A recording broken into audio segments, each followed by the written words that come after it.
Welcome to my channel. আজকে আবার একটা নতুন রেসিপি নিয়ে আপনাদের সামনে চলে এলাম। অবশ্যই ভিডিওটা পুরো দেখবেন, ভালো লাগলে লাইক করবেন, কমেন্টস করবেন, শেয়ার করবেন, করে পাশে থাকবেন।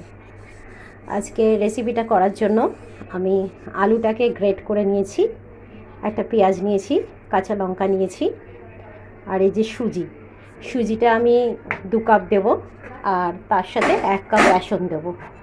চলুন দেখতে থাকি কিভাবে করছি। এই 1 কাপ আমি সুজি নিলাম, আরও 1 কাপ দেবো সুজি, আরও 1 কাপ সুজি নিয়ে নিলাম। এবারে 1 কাপ বেসন দেবো। এবারে এই যে 1 কাপ বেসন, এটা দিয়ে দিলাম। এবারে স্বাদ মতো নুন দেবো, মানে যতটা পরিমাণ ততটা বুঝে নুনটা দিতে হবে, নুনের পরিমাণটা দিয়ে নিলাম। এবারে একটু চিলি ফ্লেক্স দিয়ে দেবো, দিয়ে দিলাম। এবারে যে কুচানো সবজিগুলো আছে এর মধ্যে ধনেপাতা থাকলে আরও ভালো হতো, ধনেপাতাটা আমার কাছে নেই, তাই জন্য আমি এই দিয়েই করছি।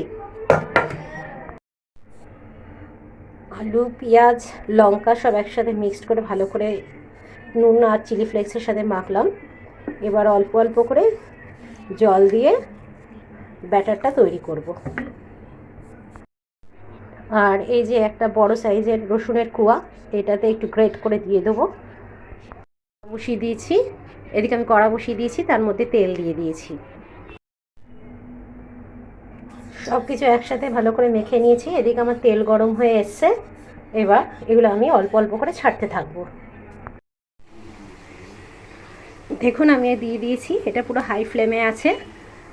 একটু বড় বড় সাইজ করেই দিয়েছি, যাতে চায়ের সাথে খেতে খুব ভালো লাগে। এটা বিকেলে স্ন্যাক্সের জন্য বড় থেকে ছোট সবারই ভালো লাগবে আশা করি। এক পিঠ লাল লাল মতন একটু হয়ে গেছে, তাই আর এক পিঠে উল্টে দিয়েছি। এইভাবে একটু মুচমুচে লাল লাল করে ভেজে নিতে হবে, এমনিতেই সুজি মুচমুচে থাকবে। আর কিছুটা ব্যাটার ছিল, সেটাও দিয়ে দিয়েছি। আর আগেরগুলো আমার ভেজে তুলে নিয়েছি, দেখাচ্ছি। এই যে এরকমভাবে ভাজা হয়েছে, এটাকে সসের সাথে খেতে অনেক ভালো লাগবে।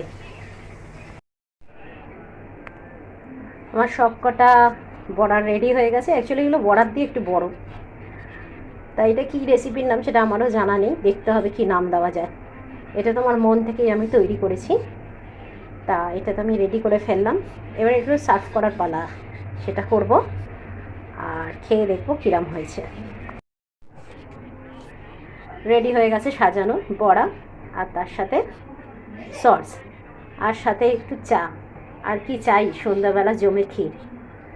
যাই হোক, আজকে ব্লগটা এখানেই শেষ করছি। ভালো লাগলে অবশ্যই কমেন্টসে জানাবেন।